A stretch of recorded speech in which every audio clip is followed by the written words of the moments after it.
show you here what I can see is going on here. It's a little bit, the top of that sleeve is kind of, it's not flat, it's not sealing, we'll say, and the fumes are getting down behind it and they're coming down these splits here. So we need them splits there because that's what helps clamp. So what I'm going to do is I'm going to take this, I'm going to tap it up through there, try and get them a bit flatter.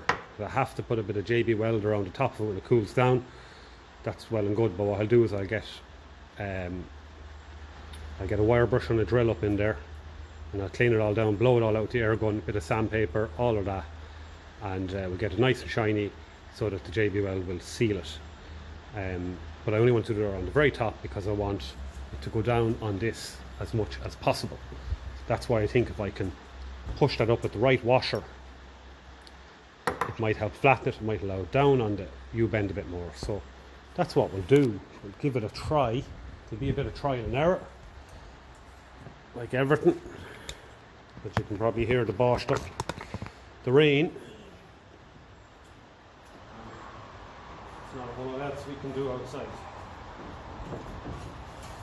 It's still savage hot. Put it down on that bit of carpet there. I don't know if it's that in shot or not.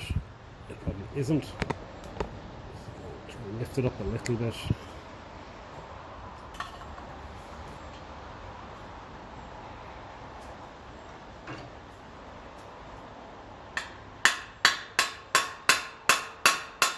I don't want this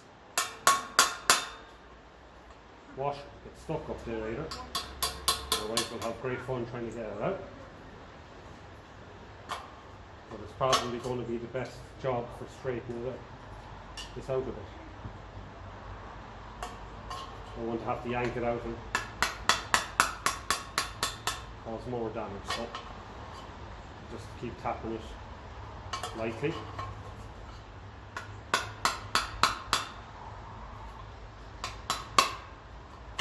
Wag it around.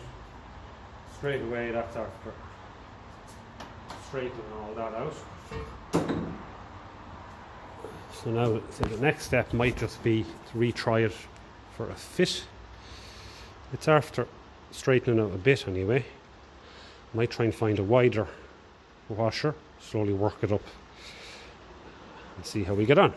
A little bit of work alone, we're definitely getting down a bit closer. So every millimetre will help seal a little bit more. So go and take it off, and I think I might just do a little bit more work with the washers. A little bit more work with the washers. They're after helping. And see, found another washer, but it won't go down, it's just a bit too wide. Don't want to go making a mess of the sleeve. So I'll go back to my old washer and we'll just try and play around with it a little bit more. See if we can straighten that out at the top a little bit. A little bit more.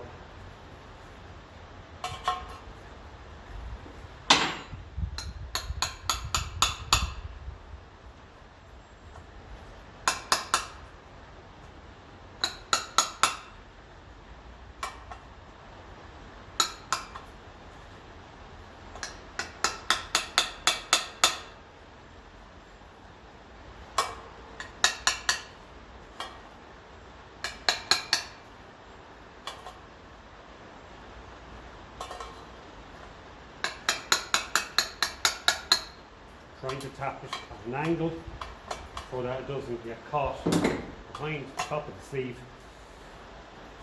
That's definitely flattening it a bit more.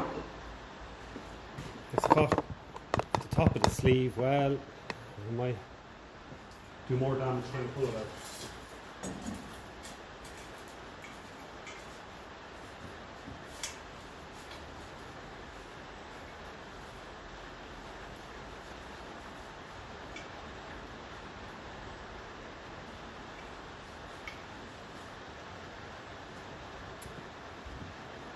I could get a piece of timber for the top, stand up on the wheel and tap it down with a lump hammer, but I want to be careful because I don't want to go doing too much baiting, but I will get up and give it a tap with those plastic hammer and a rubber mallet. I'm going to give it another quick start and see if it's any better.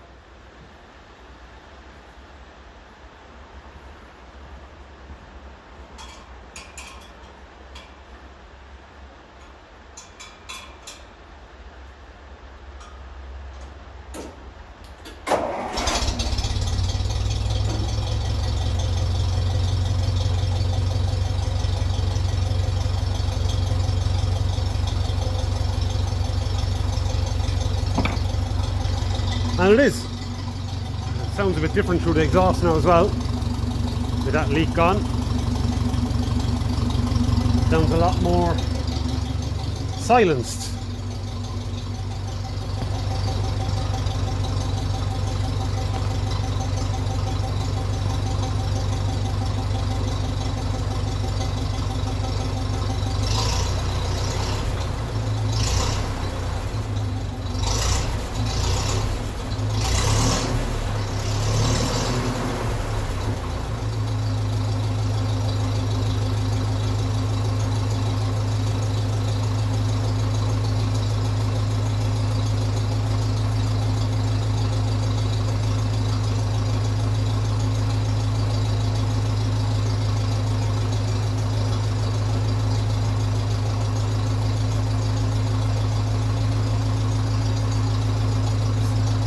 Having a feel around some places there that I had to repair before, and it doesn't seem to be leaking anywhere.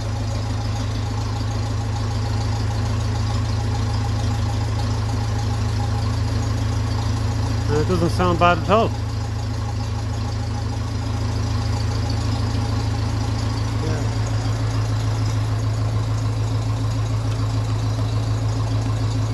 So I will have a bit of work for it now, soon. Well, as soon as the weather improves, and I'll be able to keep that exhaust on. I'm going to actually just try and work with it for a while and see what it sounds like in daily use, we'll say.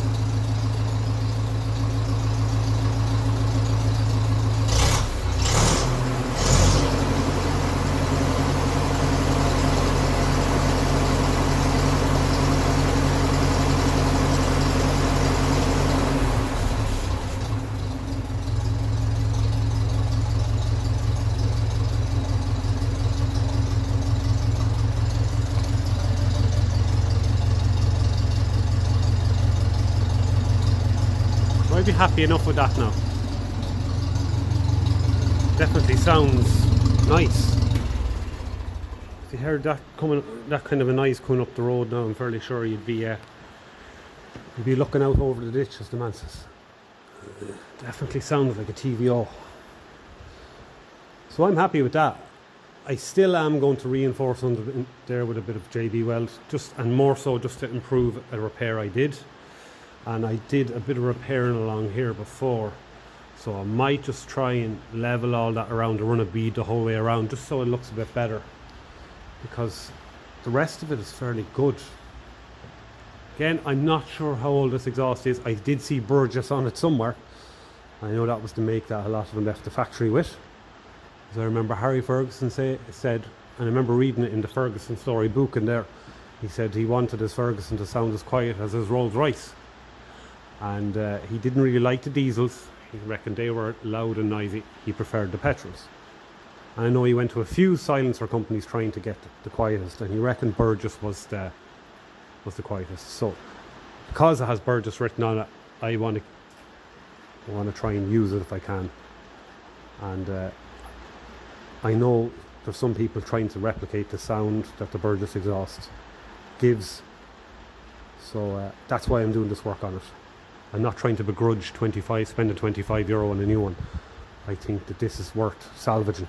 So that's where I'm going to leave it for this evening. and it'll be interesting. So what I'll do is, when I'm bringing in a bit of fill in the transfer box, I'll take a few videos maybe of it in works, so, and on TVO and kerosene fully heated up, so we'll be able to have a listen to it and see what it sounds like. In the meantime, I'm going to most likely order a new silencer for that, because I can use that again for another one. And I'm going to fit it then at some point, see is it better, because I just don't know about that. It started getting very loud. So that's where we'll leave it. We'll catch you at the next video. It's long go full.